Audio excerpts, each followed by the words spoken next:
No, your eyes are not deceiving you. We're having an emergency Locked On Spurs right now. You are Locked On Spurs, your daily San Antonio Spurs podcast. Part of the Locked On Podcast Network, your team every day. Good evening. Welcome back to Locked On Spurs. I'm your host, Jeff Garcia. You know me as Spurs writer for Ken's 5 San Antonio. You might be scratching your head right now like, okay, Jeff, you already let your episode out already. What's going on here? We could not hold back. We could not wait.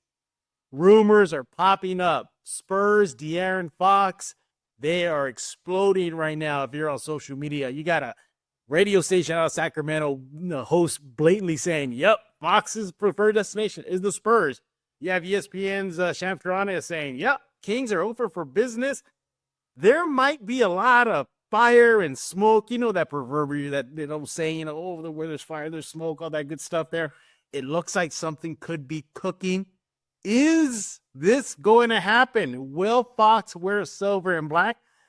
I can't wait anymore. We got a couple. Yes, I said a couple guys on deck. We're going to have a roundtable discussing the Spurs, Kings, De'Aaron Fox trade rumors that are heating up. Let's get the show on the road, everybody. All right, let's go and bring in our guests.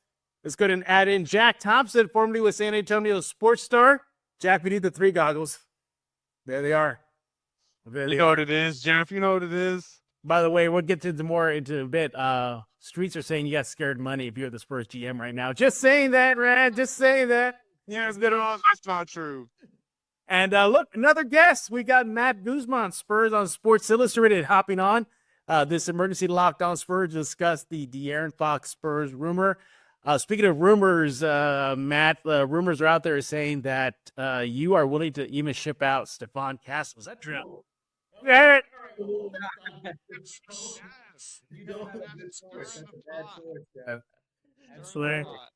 All right. Well, for those that are watching on YouTube, you know how to follow them on X. For those not listening to or just listening to it right now on Spotify, iTunes, Ken's My Plus app, wherever you get your favorite podcast. By the way, subscribe to Locked On Spurs.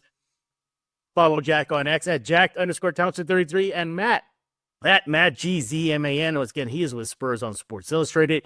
He might be teasing some stuff that he has cooking down the road for all Spurs fans to enjoy. Probably not about Fox, but if it's what I think it is, I think Spurs fans will like it no matter what. Guys, let's go to dive into it. Earlier today, Sham Charania reported that the Kings are open for business when it comes to De'Aaron Fox.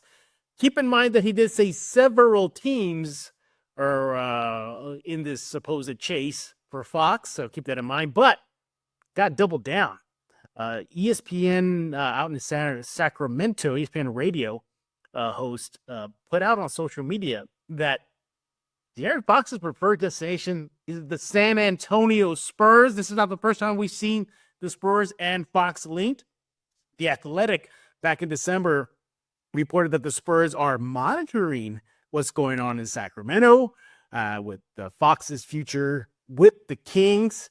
And against the Athletic back in December 2024 did say that the Spurs are among other teams looking at adding Fox, but they did mention, though, the Houston Rockets as being one of those potential teams. More on that team in a bit. I'm going to do any, mini, miny, mo. Close my eyes. I'm going to start off with Matt. Matt, your reaction to the big news that's popping up right now, this big rumor. What do you think? What is it? What does your gut tell you what's going on right now? No, my gut tells me that it seems that it's been a long time since, there's been such a big rumor, regarding the Spurs. I know you always see the Lakers and the Celtics and the Warriors mix, but it's rare you see a notification and it's the Spurs are the preferred destination or the rumored top priority. That's obviously just the Victor Wembanyama effect. So it's been cool to see. It's been cool to kind of take it in for the last, hour and a half, maybe. Been pretty new. So it's an exciting prospect. I think there's definitely a few things that would have to happen for it to work, and I'm not so sure that they might. But it's definitely an exciting prospect, and it's cool to see San Antonio up there as, a player's preferred destination, especially one as, explosive and good as, to put it simply, as De'Aaron Fox. Yeah, Jack, what was your first reaction to the news?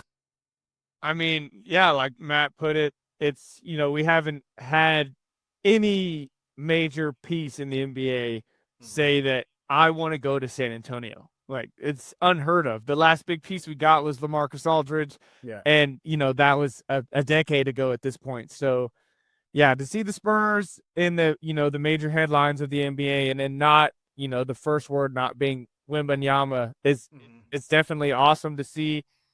And, my heart's been racing since about 3:00 today when this news finally dropped. So it's awesome. This guy's been top of my list. You can run the Locked On Spurs tape back. I'm ecstatic about this. I'm ready to get into it. All right, let's dive into the pros and cons and start off with the pros. Jack, there's no doubt that De'Aaron Fox would be that added offensive weapon that the Spurs need. No knock on Vassell or Keldon, but they're not at the level of De'Aaron Fox. This guy is a consistent 20-plus point guy average. He is an all-star. He's entering the prime of his career. He is that guard that the Spurs need. It makes sense, right? Bringing in that type of offensive firepower. Yeah. Oh, it makes so much sense. I mean, you mentioned Devin and Keldon. Those two guys, they average about, 28 combined points a game, 29 points a game. And you bring in De'Aaron Fox, who's averaging, 22 points a game. It's simple math. I mean, when you look at it, it's De'Aaron Fox. We need the lead guard of the future. Pairing him with, Stephon Castle it would be something special because of how differently they play, the different body types that they have. And it's like a fire and ice type thing that we would have in the backcourt. And you look at the assist numbers. I mean, 7 assists a game on that. Him with Wemby, you've got to imagine a pick and roll, a pick and pop, an ISO weak side lob. I mean, it's a match made in heaven with the type of bodies and athleticism that these two guys have. I'm 100% in. Send the house. You got to strike while the iron's hot. We've accumulated all of these picks for a reason. And, we've already have one of the top youngest teams in the NBA. We can't keep drafting 18, 19-year-olds. So we've got to make this happen. You got to do it. Yeah, and that's a good segue to the question I got for Matt here, is the Spurs can't afford the sticker price that Sacramento may want. Matt, Sacramento's probably going to want a haul. I mean, this is no scrub guy that they reportedly are ready to talk business about. But the Spurs have the stockpile of draft picks, the players, second rounders, first rounders. Matt, the Spurs can easily answer any type of sticker price that the Kings are going to have for Fox. Absolutely. And I think that's kind of been the big question is who they're going to go after because, they've been stockpiling these first round draft picks and they have a plethora of young guys. In fact, assuming that somebody like Zach Collins would be shipped off over there for somebody like De'Aaron Fox, you take away the two old veterans that they brought in over the offseason, and Fox is the oldest player on that roster at 27 years old. And so, they have everybody, they have all the picks that they need to make a deal. And so, it's certainly going to be within reason. The question for me, at least, is just, are there certain players that the Kings would favor over others? And are those players, are the Spurs willing to part with them? Especially Stephon Castle. I know we mentioned him just a second ago. So that's kind of my big concern or big question. Yeah, exactly. Yeah, something would have to give at the guard spot, Matt, because you mentioned Castle, you got Trey Jones, you got Chris Paul, you got Blake Wesley, you got Malachi. By the way, Wesley and Malachi, I really haven't been playing much. I wonder what's going on there. If any type of package could be dealt. But Matt, before I go to Jack here, I don't think you have scared money, right? Like if you're the Spurs GM, you'd be willing to talk chop. Let's talk some business. All right. Where would you draw the line? You mentioned Castle. What about those first round picks the Spurs have from Atlanta? Their own first round picks. Would you say those are on the table as well? You think the Spurs should say, yeah, we got some first rounders unprotected. Here you go, Sacramento. Absolutely. And I think it would definitely vary on the player you're talking about, because there's a difference between, let's make a reach and maybe we can go after this guy.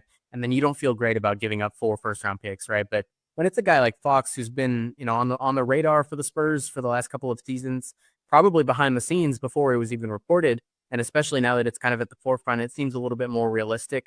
I definitely think that's a worthy piece to go after and deal your first rounders. I mean, you have them. They gave away 4. They're still going to have a decent amount. They're not the Suns or, had to buy 3 just the other day just to have enough to give somebody. So I definitely think it's within their comfortability range as far as picks go. Yeah, and Jack, and just before I go to you, I just want to follow up on Matt has to say. Not only that, did the Spurs, can't afford the sticker price. You got to burn those picks. They can't use them all. They're not going to be stockpiling on 19-year-olds, 18-year-olds, 20-year-olds for the remainder of this rebuild. What better way to get out of the rebuild, or at least put the foot on the gas pedal and really crank up that motor than bringing in an established, young, in their prime, all-star guard to San Antonio? And Jack, what do you think that message would send to Wemby if the Spurs were to make a deal and bring Fox to San Antonio like now?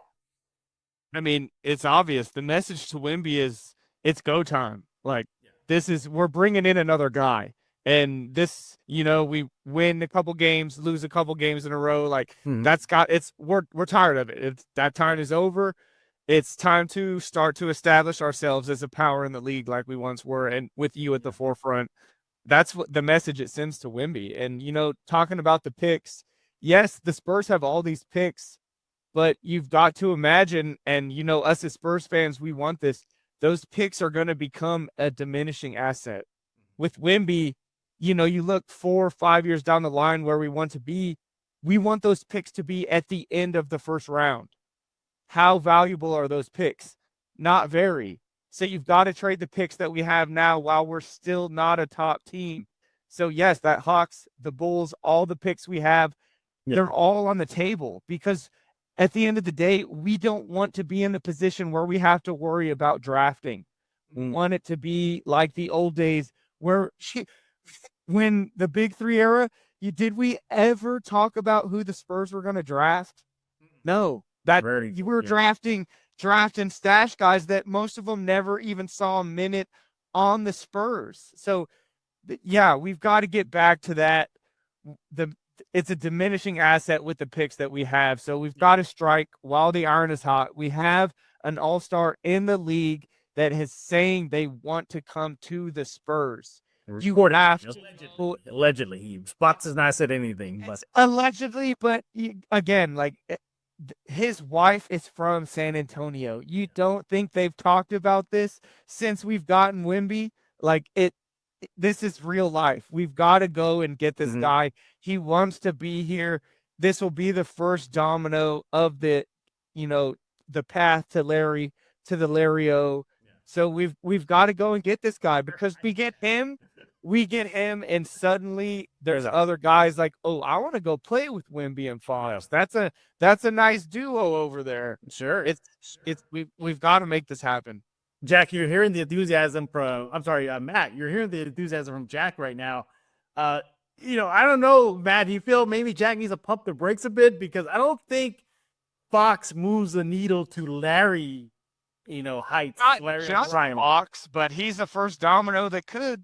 Oh, I was saying earlier, I absolutely agree. I think that he is definitely, they're not just one piece away. They're 2 or 3 pieces away from really having that team. And maybe one of those pieces is just another year of experience for Castle, or another year of experience for Jeremy. It doesn't necessarily have to be going to get more guys, but, this is a huge first piece that would absolutely propel them, because, I think the writing's been on the wall that everyone's going to want to play with Victor Wembanyama. I know people have reported that. So now you got one that really does. And if they go, they bring him in and they pair him, and they don't give away too many of their young guys, they still have a very strong squad. And all of a sudden, like you said, the free agency hits the corner this summer. And if not this summer, next summer, you've got stars that are going to be hitting the market, and they're going to be looking straight away to San Antonio, thinking that I am the piece that's going to get them a championship, and I think that that's huge for a team like this. Let's read the tea leaves here, Matt and Jack. So you have a report out of Sacramento radio that the preferred destination is San Antonio for Fox, okay? It's not the first time we heard this. Again, we mentioned it earlier back in December. The Athletic reported that. He also mentioned, Jack, that his wife is from the city. All right, there's that too.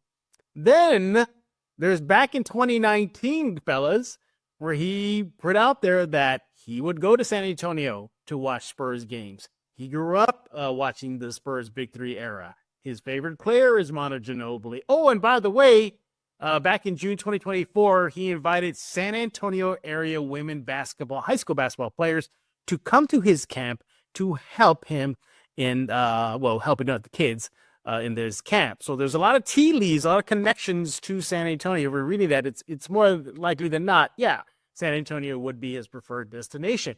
But as we mentioned a little while ago, start off with you, Matt, Spurs are not the only team interested in him. There's other teams as well, and one in particular is Houston. Now, if we're going to look at assets, does Houston have the edge on San Antonio? Because what moves the needle for Sacramento? A Keldon Johnson, a Devin Vassell, or Fred VanVleet, or a young player like Green? How do you balance that, Matt? Yeah, it's a tough one. I think, it goes down. It even goes, we're watching this whole situation with Jimmy Butler in Miami right now.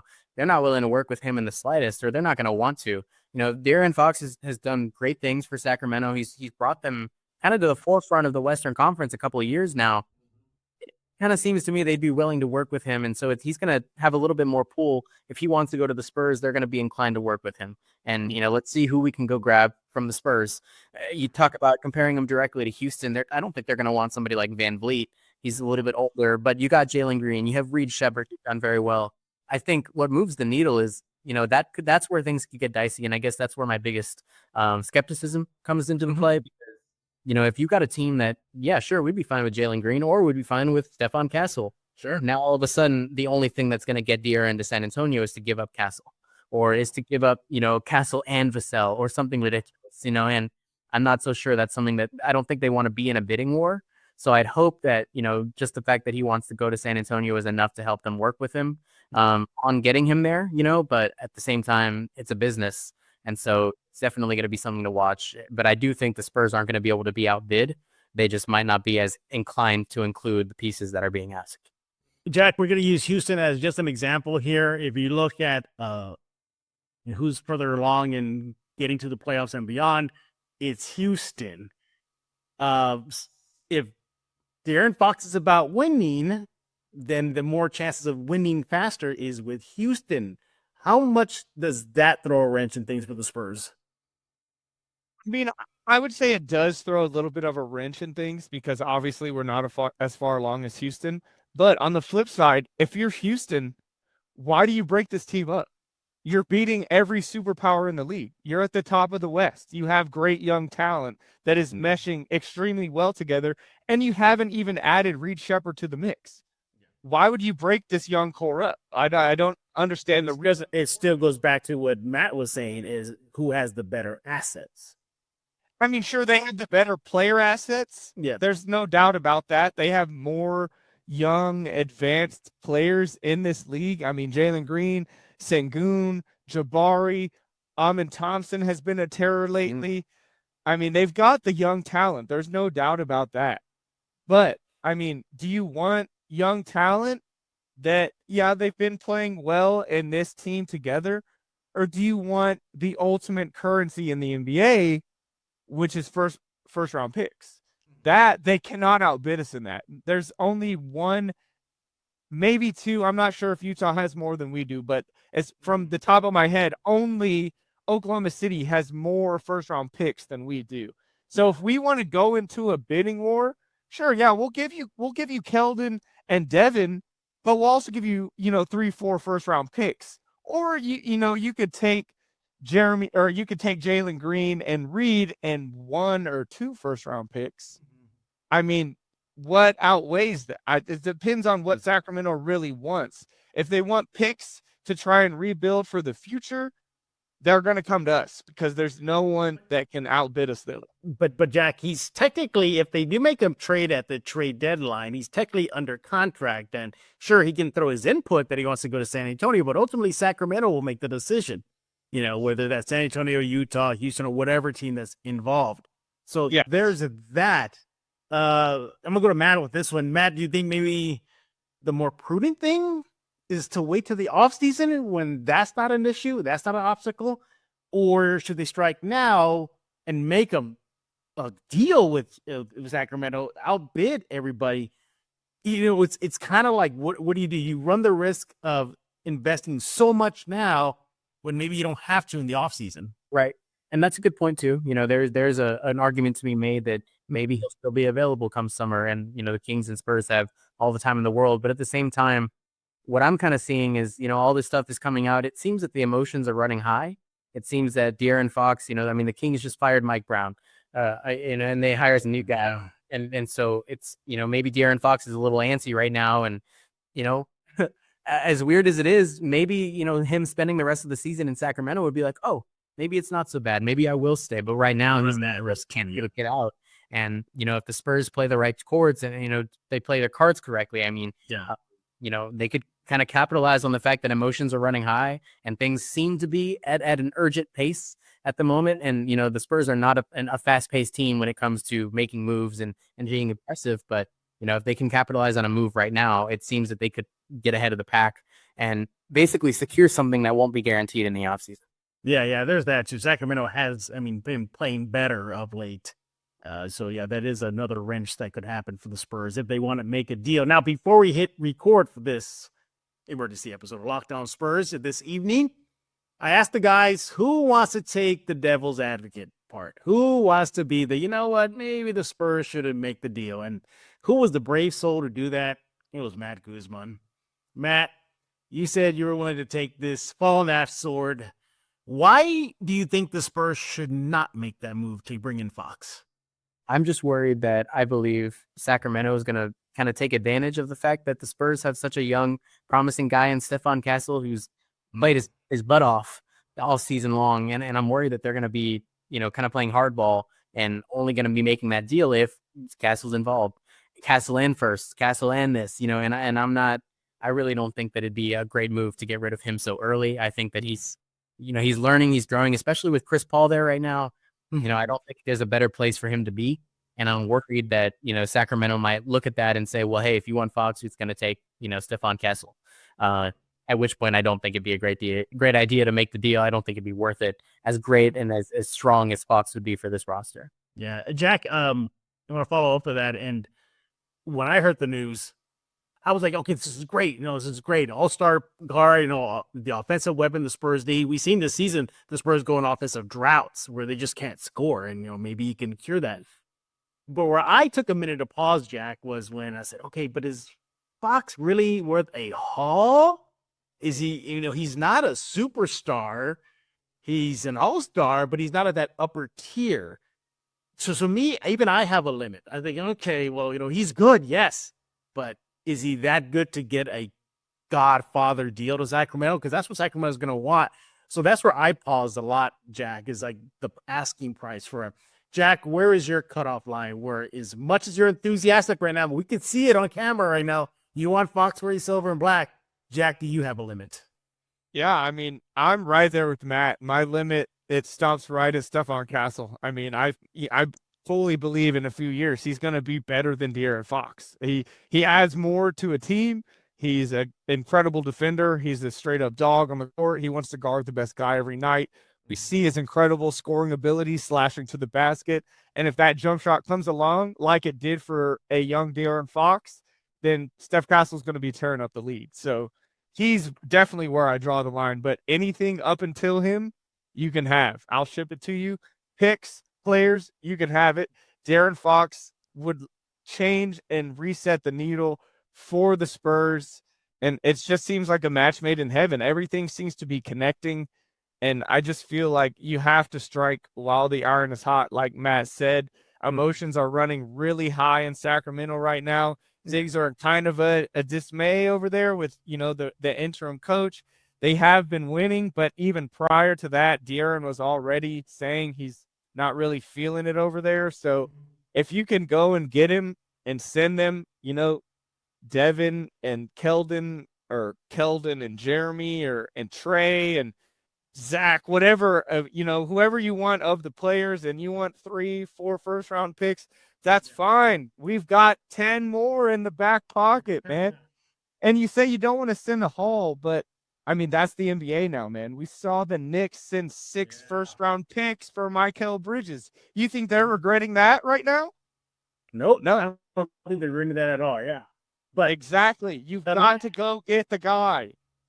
Matt, if something does happen, this will be the first time where we're going to see Brian Wright make a deal for a player.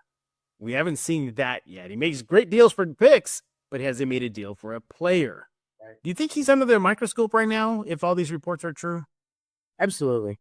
Absolutely. I think that, all eyes are going to be on him. I'm sure everyone in that office is just kind of watching the way he gets coffee or the way that, he's walking in the building in the morning. Maybe he's going to do it today.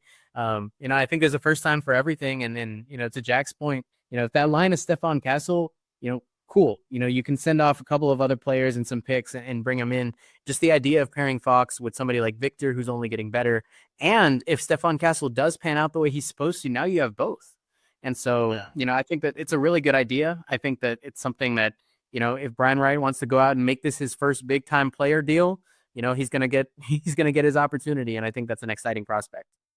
All right, let's talk about one thing you hear a lot about Fox is the negative, and that negative being defense. Although I think that's kind of been a bad label on him, because if you look at his numbers here, and I pulled them up, guys, when y'all were talking right now, this season he has the defensive rating of 114.6. So you're saying, okay, well, what does that mean? I think that puts him in the upper echelon of defensive guards this season. Jack, what do you have to say about that supposed knock on his game? I mean, he's, De'Aaron Fox, he's slight of frame, not super tall, not super long. So he's never been thought of as an elite defender. But one thing he is he's super quick. He can stay in front of his man. But he's just not super strong to knock them off his dribble, or he doesn't have super long arms to, pick their pocket at random times like a lot of defenders do. But the thing is, we have the ultimate eraser that's right behind Fox. So we don't even have to worry about that anymore. You get into the lane past Fox, well, guess what? You're running into a 7'6" wall that can reach up and touch the rim. And can now Wemby's 7'6" today, right? You saw him. Hey, did you see him next to Edie? You saw him next to Edie. Yeah, no, he was better than Zach. He was. Oh, he was taller than Zach. I thought they were equal when I saw him. He was taller. Okay, all right. Well, you're saying, Jack? I'm sorry. I just, I mean, he's, like I said, he's not the best defender, but neither is Chris Paul. I mean, Devin, he's not the best defender either. Trey, pesky defender, not the best defender. I bet he doesn't have a rating as good as Fox. So, there was a time when I think a lot of people thought it was a good idea to go get Trae Young. And, I mean, you're worried about defense. I think Fox is a step up and a half from what Trae Young brought on the defensive end. And I obviously think it's not going to be nearly as big a liability as people are trying to make it out to be. No, yeah. And if we rewind the clock a bit here, I got a note here for you guys. Fox with the Kings, and during the 23-24 season, he had a defensive rating of 114.7. So it's about the same to fast forward this year. But in that season, he was fifth among the top defensive point guards. So that put him up there as well. So you hear a lot of Spurs fans push back on that, especially those that are saying, no, don't do it. Scared money. Yeah, exactly. I mean, it could be scared money. Now, you're going to start putting a wrap on this already, guys. But, Jack, I'll start with you. Anything else you think why the Spurs shouldn't do the deal? Maybe it's investing too much of their future, meaning you're mortgaging the future. To bring in other top quality free agents, whether it be this offseason or in trades down the road. To me, I think that's my, aside from, obviously Castle, and I agree with you guys. But for me is, if we see Brian Wright, the Spurs invest too much where you mortgage the future away. Jack, your thoughts? I mean, that's a tough line to walk. It's, we don't know what the future holds. But one thing I do know is if a player of this level wants to come to you and play, you've got to go get him. This is a guy that wants to be here, an all-star in the NBA. What we have been clamoring for since Tony Parker, an all-star point guard. There's only a few in the league, and he's one of them. So the only thing that stops me is Castle. He's the only thing that would stop me. Otherwise, I'm going to get him because we can't keep waiting. You can't keep waiting. So what did the Kings say we want? Sochan, Vassell, and Keldon. Sochan, Vassell, and Keldon? Then you're not getting any picks. Okay. So then you keep that. Okay. Matt, same thing to you. Do you think if the Spurs do make a move, that could be a fear? They're mortgaging away their future. Because even if you bring, we haven't said already, even if you bring Fox, you're not out of the woods yet. You're in the rebuild, but you're really close to that light at the end of the tunnel. What about with the concept of mortgaging away the future? I think, I think it was mentioned earlier, the Spurs have the second most first-round picks just behind the Thunder, who have been praised endlessly for how well Sam Presti has been able to be to stockpile all those things. It brings me back to the Suns again. They just had to buy 3 first-round picks because they had 0 to give away. They basically gave away their entire bench when they signed Kevin Durant and then brought in Brad Beal. I think that is a team that has mortgaged its future on the hope that these 3 superstars bring them the championship. They won't, right? And that obviously is going to end up being one of those things where it's, a what if. But when the Spurs, we're talking about a guy who's 27, still got 3 years before he's even 30. When he comes in and he's still the oldest player on the roster and you've given away, Zach Collins and Devin Vassell, who are 27, 24, the rest of your roster is still 25 and under. And so, it's not necessarily like you're mortgaging your entire future because you have a lot of other young guys who have still yet to blossom. And if you offload a couple guys, maybe they'll get their chance. Maybe that logjam will be cleared up a little bit if they give away, Trey Jones or somebody like that. And so I think they still got plenty of things to work with. It's not necessarily an everything or nothing for them. Hey, Matt, they still got Juan Nunez waiting for them. So there's that. Exactly. You still got Juan out there. No. Overall, look, it's exciting time for the Spurs. Rarely, have we seen the Spurs being mentioned when it comes to a top NBA player, and here we have it with De'Aaron Fox. The Wemby effect, full effect, right there. Obviously, I think any player would want to play with Wemby. You're right, Matt. They won't mortgage away their youth, because they'll get younger. And think about it too, Matt. If let's just say Zach Collins is thrown in there as kind of filler. It probably would have to be there because the contract that De'Aaron Fox has, they get younger because Zach is one of the older players on the roster right now. Yeah. So and Chris Paul maybe has Chris Paul team, and then he's gone, and that, like that Harrison Barnes is your youngest player if he's still around, or oldest player. So I mean, they have plenty of youth. Hey, Jack. Would Sacramento be interested in a returning Harrison Barnes? Because I know they missed that guy out there, right? They would love him back. I bet they're super upset that we got first round picks for him, and they kicked him away for nothing. So, yeah, I mean, he's been balling this year. He's obviously been one of our best players, and he would definitely be helping them out. So, yeah, I'm sure he wouldn't be opposed. Yeah, all right, Jack. Let's go ahead and put a wrap on this as well as you, Matt. Jack, I'll start off with you. The person, you, Jack, we all know you got scared money when it comes to deals. So tell us why you're still scared. Tell us why you're scared. Oh, man. Scared money don't make no money, man. Never been scared. Spurs, it's time, man. It's time. We've got the assets. Go get it done. All right, Jack, before I go to Matt, though, you got some interesting news, don't you? Yes, I do. Got something coming up through the grapevine. Gonna be putting a little show together with my brother Clay, my homie Louie. Gonna produce it. Just keep on the lookout. Got something coming. You can let Jack know your thoughts on his takes regarding Fox, Spurs, and his upcoming future plan. Hopefully, he'll invite me to be his future plan. All right, not to throw it out there. All right. I just totally invited myself, but make sure to follow him, Jack, on X at Jack_Thompson33. Jack, thank you as well for hopping on this late evening to throw something out there for the Spurs fans to react to the latest Fox rumor. All right, Mac, my media companion that sits with me in press row.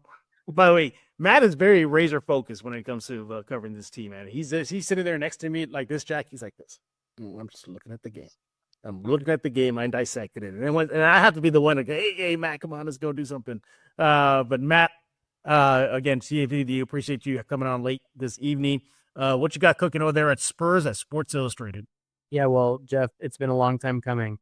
I'm finally wrapping up this Champagne feature. It's just about done. So that'll finally be out before the turn of February. And then we get going. I'll be back for the Austin game, so I'll get to do hopefully another feature with Brandon James over there and talking about that effort. And then season just like that is already halfway over. So I know. Looking forward to it. Yeah, I can't believe it. By the way, Matt, I don't know if you knew this, but Jack used to run with a gang called the Feel Goods. Did you know that? No. Used to run there. Yeah, yeah, yeah. They used to go around singing Christmas carols to everybody. Really intimidating. Nice. And, Jack's gang name was called Loves a Lot. So that was his gang. Is that true, Jack? I already heard about that. You guys were vicious, man. Completely true, man. Completely true. I don't know how you knew that. The Feel Goods, man. Who knew that? Yeah, we all singing barbershop songs in the corner. That was intimidating. Yep. Man. Oh yeah. We're They intimidating. set up on the corner. Yeah, right down on Nogalitos and just let it ring, man. By everybody, make sure to follow Matt on X at MattGZMAN. And again, he has that Champagne feature that should be right around the corner. Hopefully. I got to hear from Matt about it. It's really cool what he has upcoming. So I'm not going to let the cat out of the bag, but you guys are going to really enjoy taking in that read in just a few short days, Matt? Yes. Okay, there we go. All right, there you have it. Again, he is Matt Guzman. He is Jack Thompson. Make sure to follow them on X. Y'all know how to do that right now. And we appreciate y'all for tuning in this late evening here at Locked On Spurs as we react to the latest news regarding Spurs-De'Aaron Fox. Could it happen? Is there a lot of smoke right now? Is there the freaking inferno? Let us know right now. Let Jack know. Let Matt know. You know how to do that on X. You let me know by subscribing to Locked On Spurs, leaving your comments, or follow me on X as well at Jeff G Spurs Zone. So for Matt Guzman, he is Jack Thompson. I am Jeff Garcia. We're going to put a lock on this episode of Locked On Spurs.